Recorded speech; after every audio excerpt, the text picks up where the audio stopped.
Samurai Nippon. Blood and Steel, the forgotten tales of Japan's female warriors. Intro, shadows erased from history. Blood-stained blades, women clad in armor, battle cries echoing across the field. There exists another truth hidden within the chronicles written by men. Journey back hundreds of years to feudal Japan. In an era where every soul lived on the precipice of death, there existed quietly, yet undeniably, the spirits of female warriors, whose stories now awaken from their long slumber. Can you imagine it? A woman standing firm against the biting wind that cuts through skin, naginata poised to meet the enemy's advance. Women who fought to protect their families, to defend their beloved land, sometimes more fiercely, more nobly than the men who stood beside them. Onna samurai. This term is not merely a product of modern fiction. These women truly lived. They bled, they wept, and sometimes they wore the smile of victory. Today, we unravel their stories, long buried in the shadows of history. Before we continue, please subscribe to our channel and hit the like button. This will help our videos reach you in the future. Chapter 1. The Soul and Honor of the Samurai. The way of the warrior spanned 1,000 years. It was not merely a technique of battle, but a philosophy of existence. A sword was never just a weapon.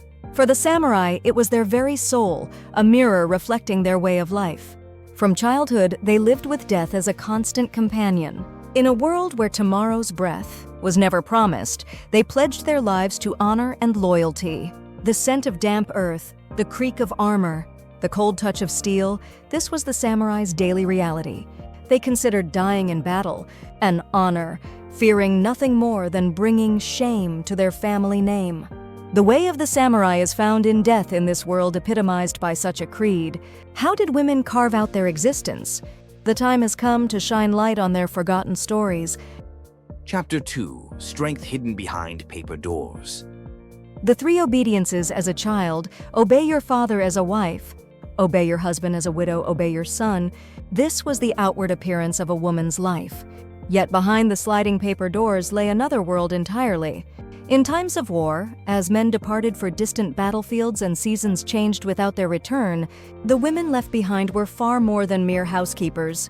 They became the final bastions defending the home, the shadow masters managing all household affairs. Try to imagine it. A woman single-handedly running a castle for months, while her husband is away at war, inspiring the retainers, preparing for enemy invasions, protecting her children's future, working tirelessly day and night. Though her hands were roughened by needlework, they remained ever ready to grasp the hilt of a sword. While her eyes gazed tenderly upon her sleeping children, they remained vigilant, constantly attuned to approaching danger. These women possessed a strength of spirit that cannot be captured by the peaceful era. Concept of good wife, wise mother. Chapter 3. The Dance of the Naginata, a Woman's Prayer. In a garden shrouded by morning mist, a woman wields her naginata. The blade at the end of its long shaft slices through the air, creating wind in its wake. This is not merely martial training. It is a ritual of the soul, a prayer, the naginata weapon most suited to a woman's hands. Its origins trace back to the Heian period. With its long shaft compensating for differences in physical strength, hiding lethal strikes within graceful movements, this weapon was learned by daughters of many samurai families. Intriguingly, most of these women learned combat arts not only to protect themselves, but for the continuation of the household. Can you imagine them preparing to fight to the bitter end in a castle surrounded by enemies? The spirit that feared disgrace more than death was engraved in the samurai soul, regardless of gender. I am not merely a woman. I am a samurai's daughter, a wife, and a mother. This pride became more deeply ingrained in their blood and flesh with every swing of the naginata. Chapter 4. Shadows rising amidst fire and blood. Torchlight illuminates the night sky. In the distance spreads the enemy encampment, countless lights twinkling like stars. Inside the castle, tension permeates the air. The enemy approaches. At this moment, they rose. Though rarely recorded in history's pages, when castles came under siege, women displayed remarkable courage. They threw stones and boiling water for defense, sometimes drew bows and wielded naginatas. As the final hour approached, they were prepared to take their own lives to preserve family honor. Onamusha, Onabugeisha, these terms describing female warriors are but faint traces left in male-centered historical records. Historical fact tells us that when Toyotomi Hideyoshi invaded Korea, Matsu, wife of Maeda Toshie, protected the castle and domain during her husband's absence. Sentoin, sister of Wasugi Kenshin, armed herself to defend the castle of Echigo during her brother's absence. The courage of these women exceeds what we, living in modern times, can imagine. Chapter 5. Tomoe Gozen, the beautiful warrior who became legend. A woman sitting poised upon horseback, her long black hair streaming in the wind, her cold gaze piercing through her armor. This is Tomoe Gozen, Japan's most renowned female warrior. In 1184, at the Battle of Iwazu, Tomoe Gozen showed extraordinary valor during Kiso Yoshinaka's final stand. The tale of the Heike describes her thus: she was beautiful and brave, excelling in the way of bow and horse, a mighty warrior of unparalleled strength. Having defeated an enemy commander, the Saito Beto, in single combat, she witnessed Yoshinaka's final moments. Though she attempted to drown herself afterward, she did not succeed, and her subsequent fate remains shrouded in mystery. We in the modern age cannot help but wonder, did she truly exist? Were her remarkable feats of valor real? The line between history and legend is blurred.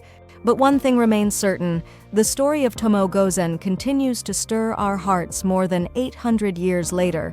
Her existence has become a symbol of female courage and power transcending time. Chapter 6. Hojo Masako, the queen of strategy, sharper than any sword. As the wife of Minamoto no Yoritomo, a man of imperial blood, her life appeared magnificent on the surface. Yet inside, her will was steel, her resolve sharper than any blade. Her true power emerged after her husband's death. In 1221, during the Jokyu War, when the imperial court attempted to overthrow the Kamakura shogunate, Masako delivered a historic speech before the assembled warriors. Have you forgotten the principles upon which the shogunate was founded?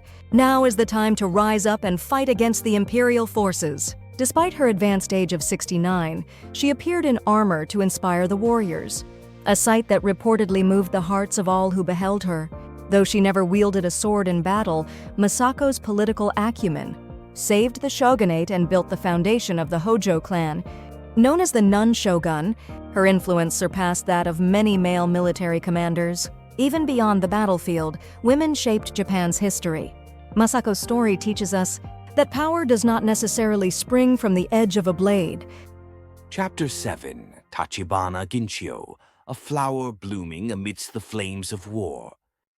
1600, the Battle of Sekigahara, the decisive battle that determined Japan's destiny. Amid the conflict between the Eastern and Western armies, one woman made an astonishing decision: Tachibana Ginchiyo.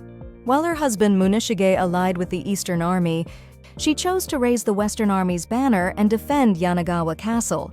Try to imagine the scene of parting from her husband, now an enemy, the tension flowing between them, and yet the feelings they still held for each other, the cruel choice forced upon them by the warring era. Go then, you to the east, I to the west. This was not merely a political calculation, but a desperate strategy for the couple to protect their domain. No matter which side won, one would survive. Such cold calculation was sometimes necessary to protect what was more precious than life itself, the family and its subjects. Ginchiyo brilliantly defended Yanagawa Castle and earned the deep trust of her retainers. Her power extended beyond mere martial prowess to exceptional political skill and the ability to command hearts. Her existence continues to shine as testament to the wisdom and courage of women who lived in turbulent times. Chapter 8. Yamaga Soko's mother, Yamaga Soshin, the strategist under moonlight. Child, be strong. Navigate the world with wisdom. In the stillness before dawn, a woman taught archery to her young son. Her name was Yamaga Soshin, a woman widowed at a young age by her husband's untimely death. Refusing to accept the world's pity, she studied military strategy herself and continuously taught her son, Soko, both martial arts and scholarship. The image of her drawing a bow under moonlight, her back bent over classics by candlelight, all these were etched into her son's heart. Though Yamaga Soshin later became a renowned military strategist and philosopher of the Edo period, his mother's influence formed his foundation. Soshin taught him not only martial techniques, but also the essence of warfare. War is the way of deception. Though she never stood directly on the battlefield, her teachings influenced countless warriors through her son. Her life teaches us that sometimes the power of an educator can be far stronger and more enduring than a single swing of the sword. Chapter 9. Shadows Fading into the Stream of Time. The time came to sheathe the sword and cast off the armor. As the warring era ended and the peace of the Edo period arrived, the lives of female warriors gradually transformed. What had once been martial skills necessary for survival became formalized techniques under the name of accomplishments. The daughters of samurai families were now required to follow the teachings of Onna Daigaku, greater learning for women, and become good wives and wise mothers.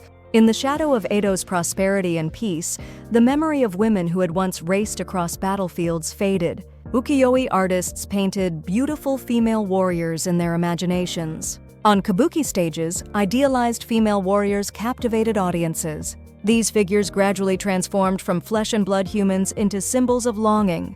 Yet these images were no longer reality but products of ideals and fantasy. The memory of true female warriors weathered with the passing of time. Nevertheless, the art of the naginata was passed down to daughters of samurai families, and their spirit lived on, albeit in altered form. The stories written in blood never completely vanished. Chapter 10. Truth Emerging from History's Darkness. Yellowed scrolls, decaying records, weapons excavated from the earth, what do these tell us? Seeking the true image of female warriors is like groping through fog. Most historical texts were written by men, and women's achievements were intentionally or unconsciously erased. War chronicles like the Tale of the Heike blur the boundary between fact and fiction, making it difficult to discern what is truth. Yet fragmentary evidence definitely exists. Archaeologists report discoveries of weapons in some women's tombs. From castle ruins, remnants belonging to women who participated in defense are occasionally found.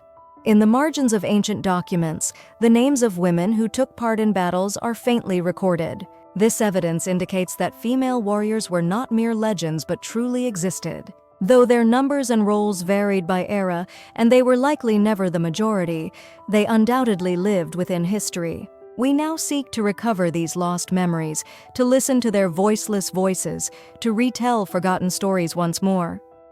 Chapter 11. The Sword. Dance Reborn on Silver Screens. In the darkness, the gleam of bare blades projected onto cinema screens. Audiences hold their breath at the sight of beautiful women wielding swords. Today, we encounter images of female warriors through movies, anime, and manga.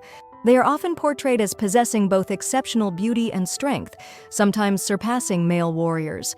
O Renishi from Kill Bill, Tomoe from Rurouni Kenshin, Ryuko Matoi from Kill la Kill.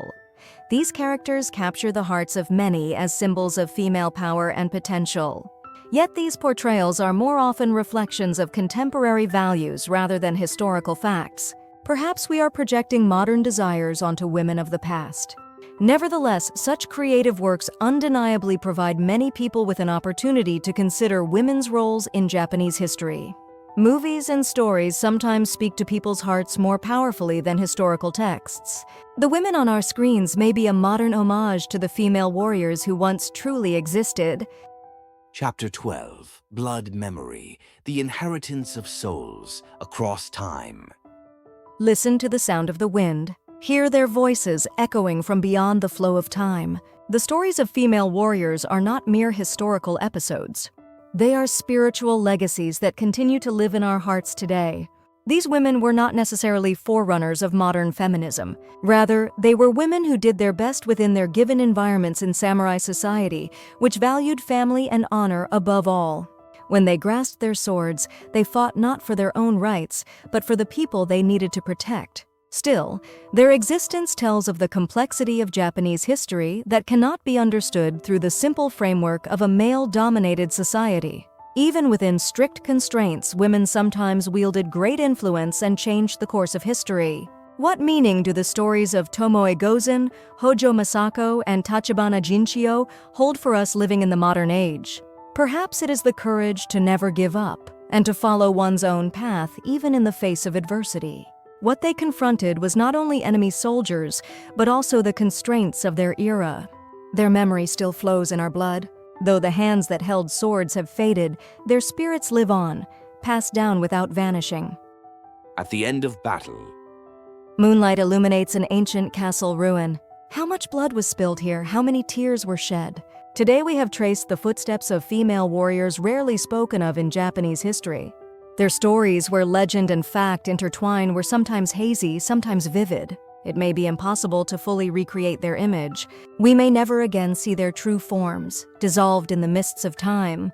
Yet from the records and relics that remain, we can sense traces of their existence. History is always a story. Depending on whose perspective it is told from, the same event can hold entirely different meanings. The stories of female warriors have long been excluded from mainstream history, but now we are trying to fill that void. Their courage, determination, and love, these resonate in our hearts across time. The image of these women with swords is not merely a relic of the past, but also a question posed to us living in the present. For what do you fight? For what will you stand up? The souls of female warriors still breathe within us. Their battles may have ended, but their legacy lives on in us all. Please share your thoughts in the comments section. Thank you for watching until the end. Don't forget to subscribe and hit the like button.